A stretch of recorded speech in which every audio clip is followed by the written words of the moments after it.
Objetivo general: verificar experimentalmente las leyes de Kirchhoff. Objetivo específico: a partir de las leyes de Kirchhoff, analizar cualquier circuito. Se debe saber que un nodo es un punto donde convergen las terminales de dos o más elementos del circuito, y una malla es un camino cerrado en el circuito. Como podemos ver en la primera imagen, una malla es cada camino cerrado en el circuito. En el caso de la imagen, habrían tres mallas donde una de estas contiene a las dos primeras. Esta es la primera malla, el primer camino cerrado. Esta sería la malla 2 y la malla 3 sería la malla total o la más grande.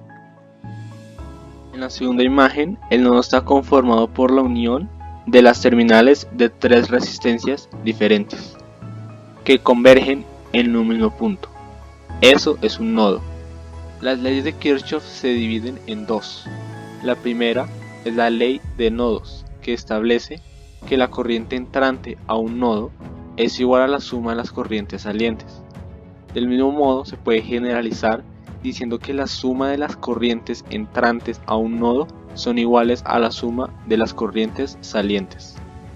Esta ley se puede escribir como esta igualdad que dice que la sumatoria de la n cantidad de corrientes de entrada es igual a la sumatoria de n cantidades de corrientes de salida, como la imagen donde la suma de la corriente I1 e I2 que convergen en este nodo es igual a esta corriente que sale, que es IT.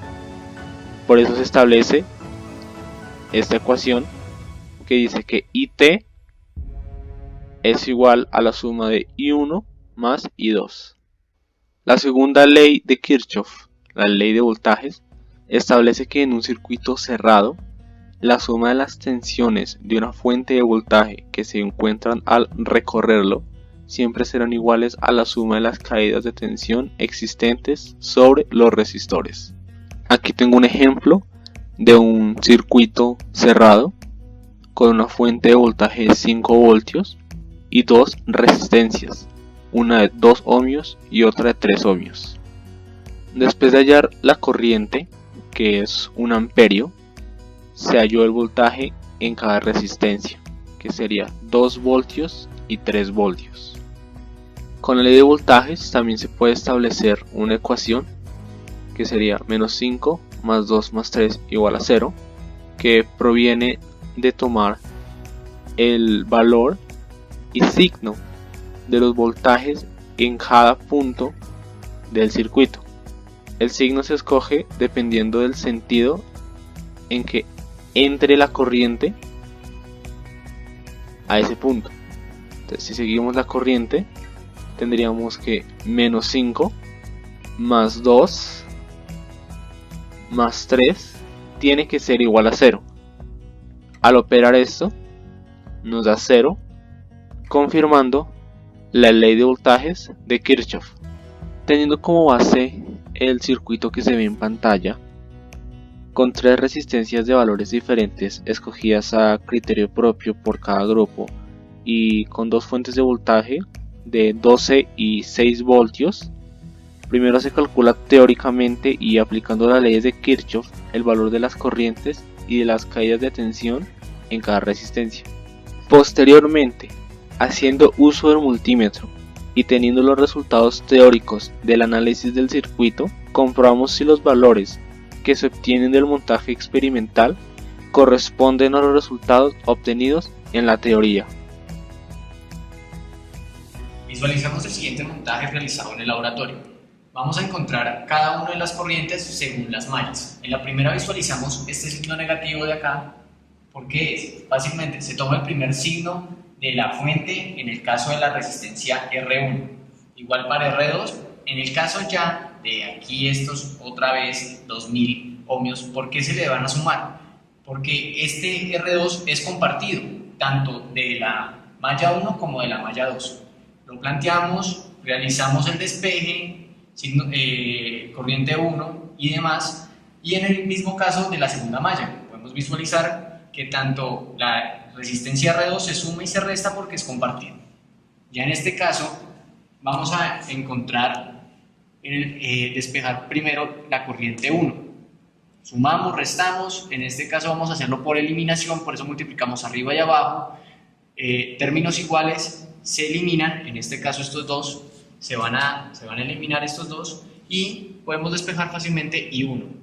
Y en el mismo caso para I2. A continuación de que ya se obtuvo la corriente 1 y la corriente 2, lo que faltaría hacer es hallar la corriente 3, que es la compartida por las dos mallas. Entonces, ¿qué es lo que se hace? Se suman las dos corrientes.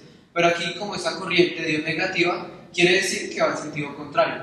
Entonces tomamos como si la corriente 1, esta es la corriente 1 y esta es la corriente 2, para que así nos sume y nos dé 5 por 10 a la menos 3 amperios. Y teniendo ya las tablas del experimental, que fue el que se obtuvo con el multímetro, nos dieron estos datos, donde la resistencia está más o menos 0,01 con la incertidumbre, voltaje también y la corriente igual. Y el teórico se tienen los valores dados por la tabla de los colores, que son datos exactos. También se obtiene la corriente, que es con las ecuaciones que hicimos previamente, y para el voltaje entonces se toma que para la primera resistencia, que es de esta, se toma que la resistencia 1, que es 3000, usando la ley de Ohm, que es voltaje igual a corriente por resistencia, se multiplican. Entonces la corriente 1 por la resistencia, entonces sería 3000 por 4 por 10 a la menos 3, da 12 voltios, como se puede mirar aquí en este voltaje, 12 voltios. Para la segunda, como la resistencia es compartida por las dos mallas, entonces se usa la corriente 3, que es 5 por 10 a la menos 3, da 10 voltios. Y para la resistencia número 3, que es la última, que solo está en la malla número 2, con la corriente 2, se multiplica por la corriente 2 y da 8,2 voltios.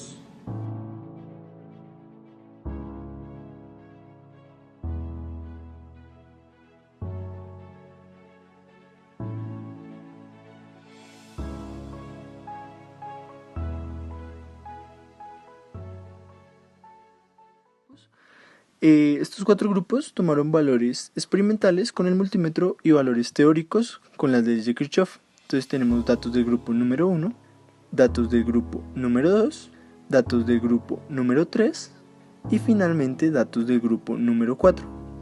Estos cuatro grupos se concentraron en calcular experimentalmente resistencias, voltajes y corriente. También se detallaron en calcular teóricamente el valor de las resistencias, voltajes y corriente. El valor de las resistencias teóricamente se calcula con la tabla de colores.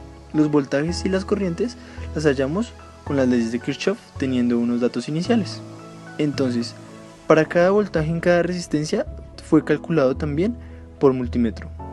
Bien se sabe que para calcular el voltaje se hace en paralelo y para calcular la corriente se hace en serie. En esta práctica pudimos encontrar diferentes tipos de errores. Dentro de los más comunes fueron los errores de medición debido a los errores de los equipos por mal funcionamiento, mal mantenimiento y no cambio de estos equipos después de su vida útil de trabajo. Encontramos errores en los elementos de trabajo tales como las resistencias, ya que se encontraban resistencias dañadas con sus patas rotas o sin patas en diferentes casos. También encontramos los cables de las pinzas dañados que no hacían buen contacto o estaban quemados. Se tuvo errores en la protoboard, ya que hay unas protoboard del laboratorio que se encontraban dañadas, por lo cual uno de los grupos de este laboratorio tuvo que realizar su laboratorio sin protoboard y haciendo todo el circuito mediante cables, también donde se podría presentar algún tipo de error, ya que estos cables no están en buen funcionamiento. Otro de los errores fue con la fuente de poder, ya que nos indicaban que por una de sus salidas tenía una salida de 12 voltios y al comprobarlo nos pudimos dar cuenta que su salida no eran de 12 voltios exactos sino de 12,29 voltios, y esto es para todas las fuentes de poder, lo cual ocasiona un error en la toma de datos. Esta medida permite ver qué tan lejos o cerca está un valor aproximado o práctico de un valor teórico o exacto a través de un porcentaje. El error puede deberse al mal desarrollo de la práctica o al método de medición, como la tolerancia de la herramienta o el error humano. También puede verse a errores matemáticos como las aproximaciones que se utilizan en el cálculo, por ejemplo, los errores de redondeo. Para hallar el porcentaje de error en cada uno de los grupos utilizó dos tablas de comparación, las cuales tienen el valor de las resistencias utilizadas. En el caso de la primera tabla, es la comparación del voltaje teórico, que es aquel que hallamos mediante los cálculos, con el voltaje práctico, que se halla mediante el multímetro. Para calcular el porcentaje de error, tenemos esta fórmula, la cual nos dice porcentaje de error es igual a valor absoluto práctico menos teórico sobre valor teórico, todo esto multiplicado por 100. Esto para hallar el porcentaje de error en cada uno de los grupos en las diferentes resistencias utilizadas. Al observar el porcentaje de error en cada uno de los grupos, se puede observar que el porcentaje de error es muy pequeño, lo cual nos indica que la práctica está bien hecha. Por ende, se aprendió a utilizar correctamente las leyes de Kirchhoff tanto teóricamente como en el ámbito práctico, a diferencia del grupo 4, el cual en algún punto del experimento pudo haber sido tanto teóricamente como en el ámbito práctico, tuvieron errores, los cuales nos daban un porcentaje de error de hasta el 362%. Se ha encontrado de forma teórica los valores de la corriente y del voltaje que fluye por cada una de las resistencias del circuito, para lo cual utilizamos las leyes de Kirchhoff. Segundo, se comprueba teórica y experimentalmente la ley de Kirchhoff que dice: en cualquier nodo, la suma de las corrientes que entran en ese nodo es igual a la suma de las corrientes que salen. De forma equivalente, la suma algebraica de todas las corrientes que pasan por el nodo es igual a 0. Esto se puede mostrar con los cálculos obtenidos en la práctica.